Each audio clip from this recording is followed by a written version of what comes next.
Hello guys, स्वागत है आपका एक बार फिर से सुभद्रा एजुकेशन पॉइंट में।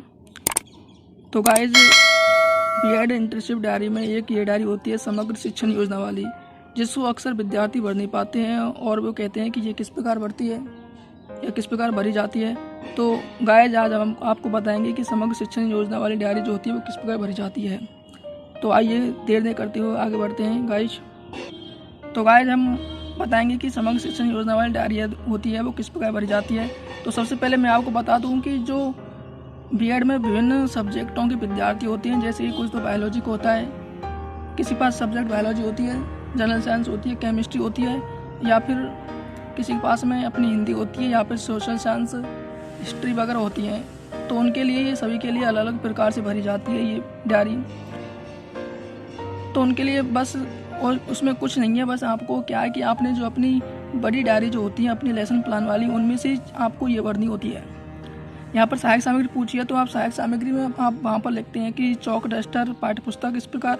तो यहाँ पर भी आपको इसी प्रकार से वही वहाँ से आपको एकत्र करनी हो, यहाँ पर लिखनी है। बहुत ज़्यादा प्रश्न में आप विभिन्न प्रकार के लेसन बनाते हैं, तो उनमें से आपको ये प्रश्न यहाँ पर लिखने बहुत ज़्यादा प्रश्न वाले चैप्टर में। इसके बाद में आपको जो मूल्यांकन प्रश्न है, यहाँ पर आपको मूल्यांकन प्रश्न लिखते हैं। तो गाइस, मैं सबसे पहले मैं आपको बता दूं कि जो मेरा जो यहाँ पर जो अपना आज का जो लेसन है, ये मतलब जो डायरी भर रहे हैं वह बायोलॉजी की है। और अगर आप चाहो कि तो मैं आपके लिए हिंदी या फिर हिस्ट्री अन्य सब्जेक्ट की भी ला सकता हूँ, क्लास लेकर आ सकता हूँ यदि आप चाहें तो। ये गाइस, यदि आपने हमारे सुभद्रा एजुकेशन पॉइंट को सब्सक्राइब नहीं किया तो उसे सब्सक्राइब करें, और यदि लाइक नहीं किया तो लाइक करें और बेल आइकन को प्रेस करें, ताकि जो भी नोटिफिकेशन प्राप्त हो सबसे पहले आपकी मोबाइल पर पहुंचे।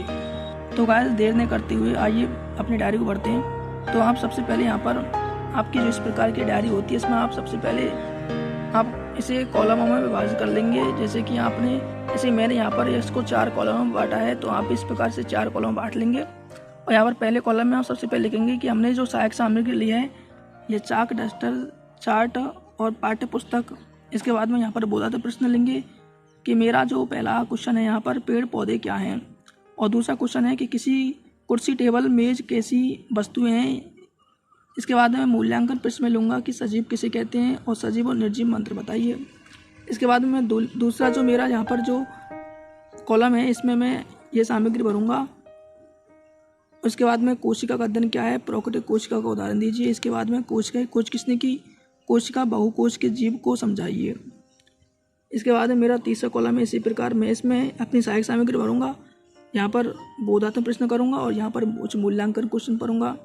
इसके बाद में मेरा चौथा कॉलम है, इसमें मैं इस प्रकार से भरूंगा, यानी कि मेरा इसके बाद में श्वसन कितने प्रकार का होता है, मछलियाँ श्वास किससे लेती हैं, इस प्रकार से मैं प्रश्न पूछूंगा यहाँ पर। इसके बाद में श्वसन क्रिया में कौन कौन से अंग भाग लेते हैं और मानव श्वसन में कौन सी गैस हम लेते हैं।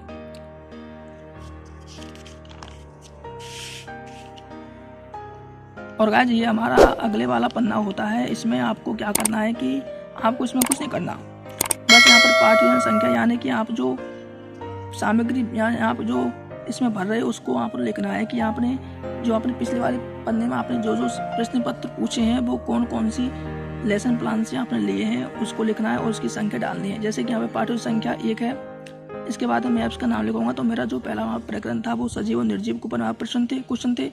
इसमें निर्धारित अवधि आपको 30 से 35 मिनट लेनी है, और इसका ये पहला चैप्टर का ये पहला कॉलम का ये आपका लिखेगा यहाँ पर। इसके बाद में मैं दूसरे कॉलम पर आऊँगा। तो मैंने यहाँ पर अपना जो दूसरा प्रकरण टॉपिक लिया है, यहाँ पर मेरा कोशिका है, तो मैंने वहाँ पर कोशिका संबंधित प्रश्न पूछे थे दूसरे कॉलम में, तो मैंने अपने यहाँ पर कोशिका ले लिया। इसके बाद में आपको समय लिखना है, तो समय 30 से 35 मिनट है, वो ये 35 से 40 मिनट।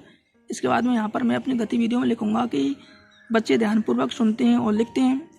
इसके बाद में मेरा तीसरा कॉलम है, इसमें मैं लिखूँगा कोशिका की संरचना। तो मैंने वहाँ पर कोशिका संरचना से संबंधित क्वेश्चनों को पूछा था तीसरे कॉलम में। इसके बाद में मैं यहाँ पर निर्धारित अवधि में इसी प्रकार यहाँ पर 30 से 35-40 मिनट लिखूँगा। और जो यहाँ पर गतिविधियों वाला कॉलम है, इसमें मैं बच्चे ध्यानपूर्वक सुनते हैं, इस प्रकार मैं लिखूँगा। इसके बाद मेरा जो चौथा कॉलम है, इसमें मैं श्वसन, यानी मैं यहाँ पर चौथे कॉलम में मेरा जो चौथा प्रकरण है यहाँ पर श्वसन है, मानव में श्वसन, तो मैं श्वसन के ऊपर यहाँ पर कुछ क्वेश्चन करूँगा।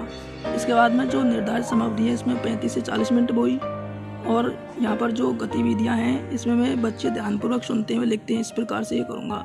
तो ये गाइस, आपको हमारी क्लास कैसी लगी आप कमेंट बॉक्स में कमेंट करके बताएं। और यदि आपको हिंदी या पर हिस्ट्री अन्य किसी के बारे में, समग्र शिक्षण योजना के बारे में जो कुछ भी जानना है तो उसके लिए कमेंट करें कमेंट बॉक्स में। तो मैं आपके लिए उसके लिए एक नई कक्षा क्लास लेकर आऊँगा यदि आप चाहेंगे तो।